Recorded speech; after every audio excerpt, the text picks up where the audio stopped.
आइए इस दिलचस्प तज्ज़िये का आगाज करते हैं। आज हम अजीम अहराम गीज़ा के हवाले से एक ऐसी थ्योरी पर बात करने वाले हैं जो सच में दिमाग घुमा देने वाली है।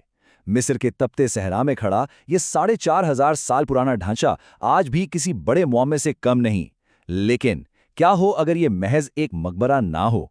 आज के इस तज्ज़िये में हम पावर प्लांट थ्योरी का गहराई से जायजा लेंगे, जो ये दावा करती है कि ये अजीम अहराम दरअसल एक बहुत जदीद मशीन थी जिसे बिजली पैदा करने और इसे पूरी दुनिया में मुंतकिल करने के लिए बनाया गया था।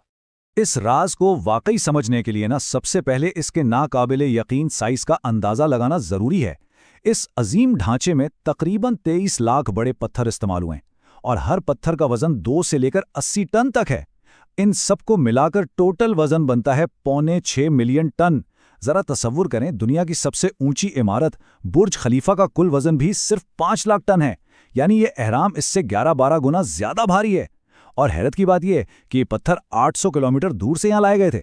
इतना ज्यादा वजन और ऐसी हैरत अंगेज बारीकी और इंजीनियरिंग, तो जाहिर है ये सवाल उठना लाजमी है कि क्या वाकई ये हजारों साल पुराना ढांचा सिर्फ एक आखिरी आरामगाह थी, या फिर इसके पीछे तारीख का कोई ऐसा राज छुपा है जो अभी तक हम समझ नहीं पाए। चलिए पहले बात करते हैं मरकजी और मुस्तनद नजरिए की, यानी हमारी आम तारीख इस बारे में क्या कहती है। देखिए, मिस्री मकबरे एकदम से अहराम नहीं बन गए थे। शुरू में ये सादा से मुस्ततील नुमा ढांचे हुआ करते थे जिन्हें मस्तबा कहा जाता था। फिर वक्त के साथ इर्तकाई मराहिल से गुजरकर उन्होंने अहराम की शक्ल इख्तियार कर ली और उन्हें जानबूझकर दरियाए नील के मगरिबी किनारे पर बनाया गया, क्योंकि कदीम मिस्रियों का मानना था कि वहां से रूह मौत के बाद के सफर पर सूरज के साथ आसानी से निकल सकती है। इस मरकजी थ्योरी के पीछे ठोस सबूत क्या है?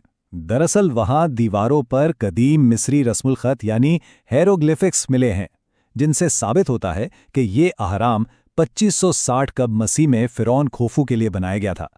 और जब इसके अंदर का सीलशुदा चैम्बर बड़ी मेहनत से खोला गया तो वहां से एक पत्थर का ताबूत भी मिला।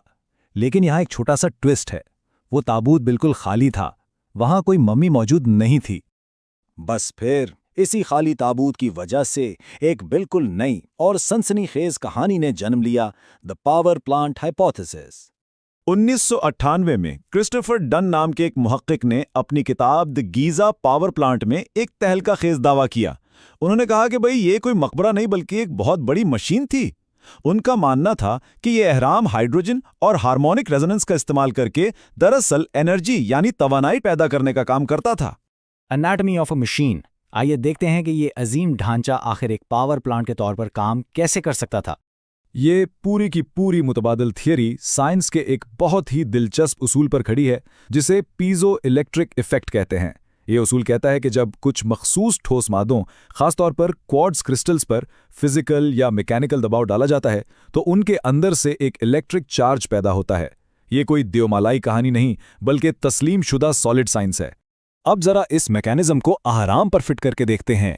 अहराम के अंदर बेतहाशा ग्रेनाइट पत्थर लगाया गया है और ग्रेनाइट में क्वार्ट्ज क्रिस्टल भारी मिकदार में होता है। थ्योरी ये है कि जब अहराम का 6.25 मिलियन टन का आसमान बोस वजन उन क्वार्ट्ज वाले पत्थरों पर दबाव डालता तो इस शदीद प्रेशर से ही ये पीजो इलेक्ट्रिक इफेक्ट ट्रिगर होता और नतीजे के तौर पर एक बहुत बड़ा इलेक्ट्रिक चार्ज पैदा होता।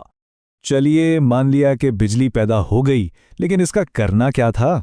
इस थ्योरी के मानने वालों का कहना है कि अहराम की चोटी पर सोने का एक खास कैपस्टोन, जिसे पिरामिडियन कहते हैं, रखा गया था।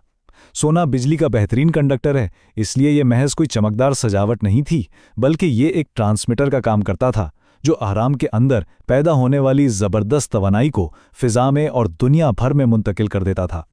दी निकोला टेस्ला कनेक्शन। अब यहां आकर कहानी में एक नया मोड़ आता है, क्योंकि इस कदीम थ्योरी का सीधा ताल्लुक एक बहुत ही मशहूर जदीद साइंसदान से जुड़ता है। सुनकर हैरत होगी कि बहुत से मुहक्किकीन अजीम अहराम गीज़ा और निकोला टेस्ला के मशहूर वार्डन क्लिफ टावर का बराह रास्त मुवाजना करते हैं। टेस्ला का वो टावर भी बगैर तारों के वायरलेस एनर्जी को दूर दराज इलाकों तक पहुंचाने के लिए डिज़ाइन किया गया था। इन दोनों के महले वकू और मखसूस ज्योमेट्री में गहरी मुमासलत पेश की जाती है। दरअसल टेस्ला का ये पुख्ता यकीन था कि हमारे ज़मीन की सतह खुद बिजली कंडक्ट कर सकती है और हम दुनिया भर में वायरलेस पावर भेज सकते हैं।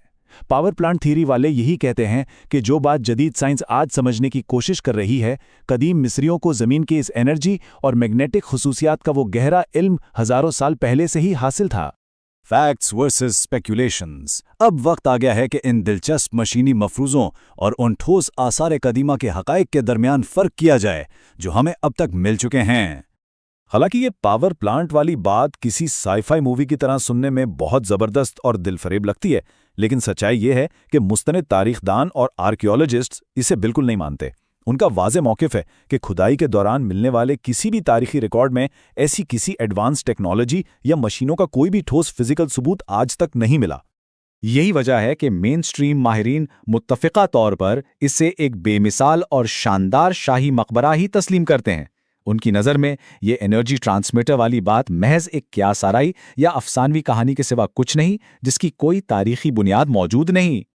लेकिन जब भी कोई इंसान इस 4,500 साल पुराने मास्टरपीस के सामने खड़ा होता है, जिसे बना किसी जदीद क्रेन और हैवी मशीनरी के इतनी बेहतरीन बारीकी से बनाया गया है, तो जहन में एक ख्याल ज़रूर मचलता है। क्या सच में कदीम तहजीबें दुनिया और तवानाई के बारे में कुछ ऐसा जानती थीं जो आज हम भूल चुके हैं? क्या तारीख की इन रेतों के नीचे अब भी कोई ऐसी गुमशुदा टेक्नोलॉजी दफन है जो दरियाफ्त होने का इंतजार कर रही है? ये एक ऐसा सवाल है जो हमेशा गौर व फिक्र की दावत देता रहेगा।